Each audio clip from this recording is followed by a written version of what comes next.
Welcome to today's session. I'm Kate James and I've teamed up with Medibank's Live Better at Home program to help you prioritise your health and wellbeing, particularly while we're spending more time at home. Today I'm going to be focusing on sharing some tips about how to improve your health and your productivity while you work from home. I'm going to focus on 3 key areas, which are managing stress, helping you to overcome self-sabotage, and also how you can be more productive in your working day. And I know this is particularly difficult when you're working from home and you've got kids at home, or for those of you who are studying from home. So there'll be some tips in here for everyone. So first of all, we're going to talk about how we manage stress and get ourselves into a good sort of mental space to be able to be productive at work. And I think we need to do this before we do anything else. So I'm going to touch on a couple of the principles of mindfulness again, which you might have seen in earlier videos, but I think it's always helpful to have a bit of a recap. So firstly, let's talk about what happens when we're not being mindful. The research says that our brains in a normal sort of habitual way are in what is known as default mode. And in default mode, what's happening is we're not necessarily really focused on what we're doing right here, right now. And that right here, right now focus is what we call mindfulness. I'll talk a bit more about that in a minute. But in default mode, often the thinking either jumps around a fair bit or it can tend to go to the past. We can ruminate on things that have happened before. We can start thinking into the future and get worried about what's going to happen later. And this is particularly common when we're facing some kind of uncertainty, as many of us are right now. But also we can just have kind of mindless thoughts, not really paying attention to what we're thinking, what we're doing, and even what we're saying. So mindfulness, on the other hand, is where we bring our attention fully to whatever it is that we're doing in this moment. And the extra piece in that is that we try to bring in an attitude of non-judgment. And for most people, this is the hardest part. So we can bring our awareness to the here and now, but often we find that when we are in the here and now, we have a preference for how we'd like it to be. So maybe we want it to be a bit different to what we're experiencing right now. And when we think about interacting with our work, this can often be the case. So if we can bring our attention to a task that we're performing, for example, and it's a task that we think that we don't really love or a task that doesn't necessarily use our natural strengths, what's happening in the background when we're not being mindful is that we're resisting that task. And so we're having an interaction with ourselves about how much we don't like doing that. And I know this is the case for me when I'm doing anything to do with the accounts in my business. It's my least favourite job. But if I bring mindful awareness to what I'm doing, if I'm able to just be with the experience of, let's say, entering some things from the bank or doing a bank reconciliation or whatever it might be, when I'm able to be mindful, when I'm able to just be with that experience and let go of the judgment, so put aside this resistance that I have, then I find that actually there's nothing really wrong. It's just that my preference is to be doing something different. But if I can kind of make room for my experience, then I find it's much more effortless. So we're going to bring this mindful awareness into the discussion about how we interact with our work a little bit later and how we overcome self-sabotage, how we become more productive. But before we get into that, I thought I'd just do a quick mindfulness practice with you so that you can check in and see where you're at in terms of your stress levels. So we really need to have some awareness of how we're tracking at the moment. And as we do this, I'll invite you to just really be aware of all of your experience so that then we can think about how we want to change that if we do need to change some things. So this is only going to be just a couple of minutes. So let's just close our eyes together and bring the awareness to the breath. And just start by noticing where you feel your breath most in your body.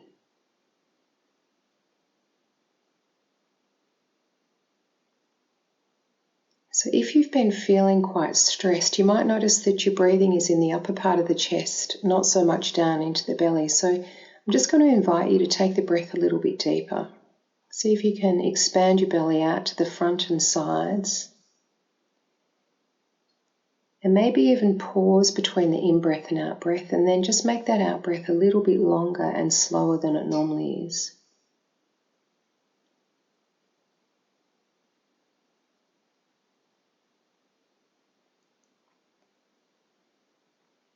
This simple breathing exercise helps to engage the parasympathetic nervous system, which is the part of the nervous system that brings down the stress response. So this can be really helpful just as a way of creating a little bit of inner calm.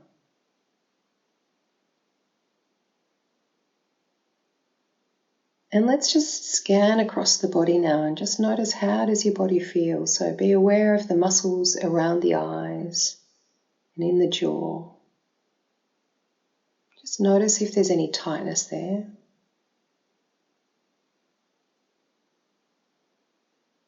Be aware of any tension you're holding in the neck and shoulders.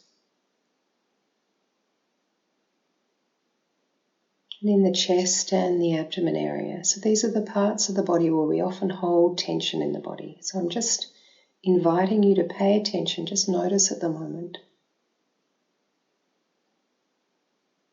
You might find that as you are paying attention that there's a little bit of softening, and this is quite normal. When we start to scan the body, we can actually create a little bit of a release in some of that tension.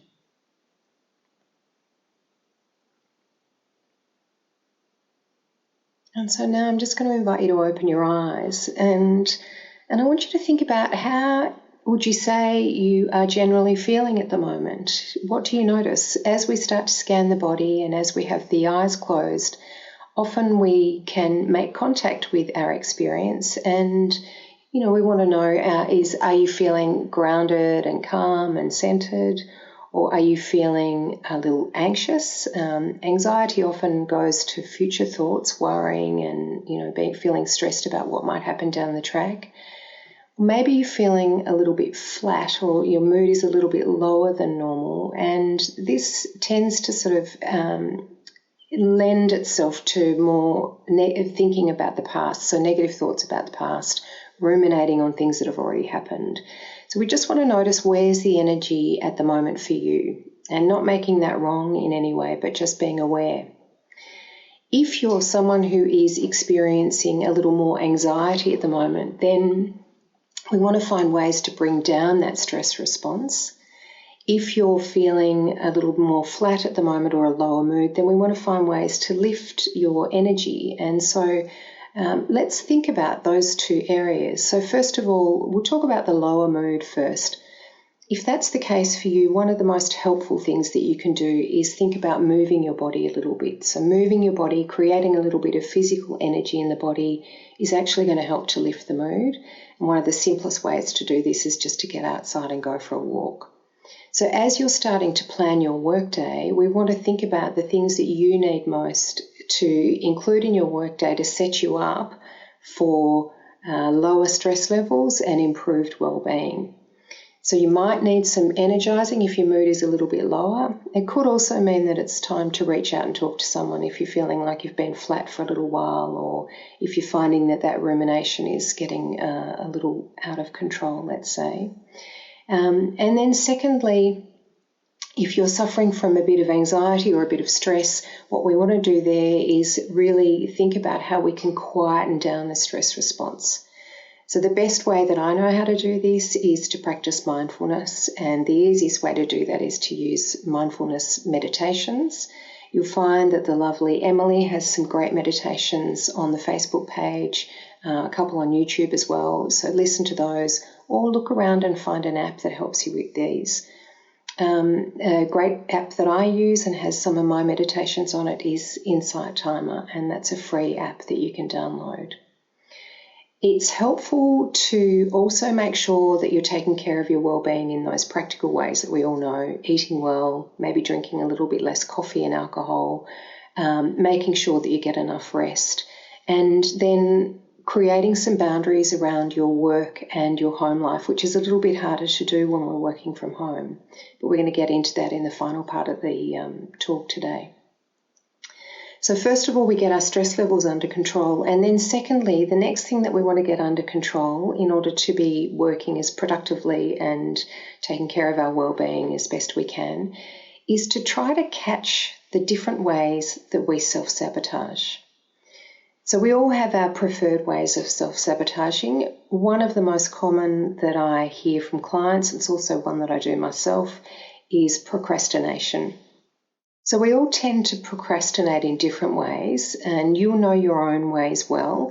Some of mine are to distract myself by thinking, I might just go and, clean the house or go and do some other activity before I get to my desk and do whatever task it is that's sort of calling me. Let's say if it's doing the accounts, for example, I'm really good at procrastinating. I can put that off for a week or more before I get involved in that. So just notice how you procrastinate and what are the tasks that you're most likely to procrastinate on. If you know you're procrastinating on something, the best way to overcome that is to just get to your desk and tell yourself that you're going to spend 5 minutes on that particular task. So no more than 5 minutes. Don't put yourself under pressure to finish it, but just go and make a start. And usually you find that just that bit of energy that you're putting into the task is enough to get the momentum going. So it's just that taking the first step to get started that's really important. Another way that people self-sabotage quite commonly is not communicating what's going on for them. So this might be, if we're thinking about your work, it might be talking to your manager if you're feeling overloaded or if you're feeling that you don't have enough work to keep you going. It might mean communicating difficulty on a particular task. Whatever it is that you are not saying that needs to be said is a way of self-sabotaging because you're not giving the other person the opportunity to offer a hand or to provide you with what you need. A common way of self-sabotaging in this area actually is not asking for feedback. And I've had a few of my clients talk about the fact that because they're not in the office and they're not getting their regular one-on-ones with team leaders or managers, they're finding that they're not getting feedback about their performance. And my suggestion there would be just reach out to whoever your supervisor is, your boss or your leader or even a colleague, and actually ask for an opportunity to have a one-on-one. It doesn't need to be terribly long. But in that one-on-one, just say, I'm checking in, how are things going? Is there anything you'd like me to change? I'd love a bit of feedback about the things that I'm doing well and maybe even some feedback about the things that I could improve. So it can be a way of being a bit more proactive rather than sitting back and just waiting for the things that you're needing or whatever it is that feels like it's not being communicated clearly. So when we're thinking about how to be at our most productive, whether we're working or studying, the very first thing that we need to do is get clear about our objectives. So at any given point in time, you want to know what your short-term and your long-term goals are. And if you don't know what they are right now, it might be an opportunity to actually even just pause the video and to take 5 or 10 minutes to write down some of your goals, some of your personal goals as well as your work goals if you like. But in particular, we're talking about working from home at the moment. So let's get down a couple of the clear objectives that you have for the coming few weeks or a couple of months if it feels more important to do a longer term time frame. Get those written down and then jump back into the video again once you've done them. So once you're clear about your longer term goals, what we want to do is break them down into manageable pieces. And a manageable piece is something that you can get done either in one day or it might be that it's something you want to get done in a shorter period of time. So let's say, for example, that your work or if you're studying, let's say if you're studying, this is a good example, if you're studying 3 subjects at the moment, you might break down those 3 subjects into the next manageable tasks that you have. For example, a certain amount of reading or preparing for an assignment. And you might create chunks in your day where you're going to be dealing with each of those specific subjects. If it's at work, it might be about breaking down tasks across different areas and thinking about a certain amount of time that you can allocate for each of those smaller tasks that fit in with the bigger tasks. So we want the things that you're doing to feel as though they're manageable. We don't want you to feel as though you're just looking at the big task and wondering where you're going to start, because that's a typical reason for procrastination. So if you can break it down into something that feels like I can get started on that, or I can even make some headway on that in an hour or so, then we've got an intention to get something done today or tomorrow or whatever workday you're planning for. The next step in this process is to really then, I'm talking about setting an intention for the start time for that particular task.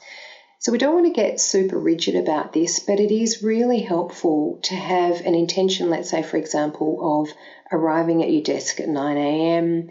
and thinking that what I'm going to be working on at 9 a.m. is some of that particular task. So let's say, for example, with me, I might say I'm going to get into the accounts and I'll just spend half an hour or even an hour on those before moving on to a second task. And what I might do after that first task is create a short break. So I'm not sitting at my desk for hours on end without moving. This is particularly important for those of us who are sitting in front of computers, because we're actually putting a fair bit of strain on the body by being in a seated position for hours on end. So we really want to get up and move, ideally every 20 to 30 minutes, even if you're just moving around for a short period of time. This is really helpful to avoid back injury. The next thing that we want to focus on is, so we've decided we've set our clear goals, we've broken those goals into manageable steps, we have an intention to arrive at our desk at a certain time and to create chunks of time to work on different tasks. The next thing that we want to do is think about the delineation between work and home. If you're someone who doesn't have a specific workplace to go to, I'm quite lucky. I've got a room that I work in. I work at home always, so for me there's no change. But if you don't have a room that you work in and you're working on the kitchen table or at the kitchen bench, see how you can create some delineation. So for example, it might be, let's say you're starting work at 9 a.m. It might be that at 9:15 you clear away the dishes or the breakfast stuff. Even if you don't want to have a particularly tidy space, just stick them over to one side, and that you create a space for yourself that feels like, here I am arriving at work.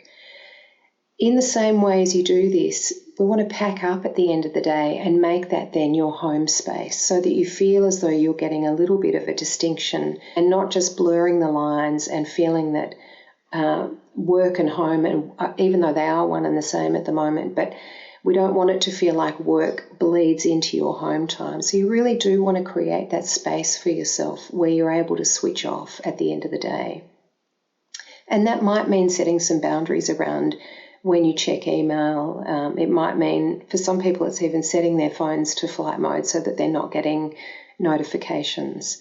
I'm actually a big fan of not having notifications on for emails and things like that on your phone. By all means, check in several times during the day, but when you're off work, you really want that time to be off work. So in one of the earlier videos, the tips for emotional well-being, I talked about creating a morning routine, which I think is a really good way to set yourself up for a productive workday. But we also want to create some sort of wind down at the end of the day so that we feel as though we're able to release the stress of the day. I hope you found those tips helpful. If you have any tips of your own, please feel free to share them in the comments below. We always love to hear from you. And don't forget to look at the other videos on the Medibank Live Better at Home program for other tips about how you can take care of your health and well-being.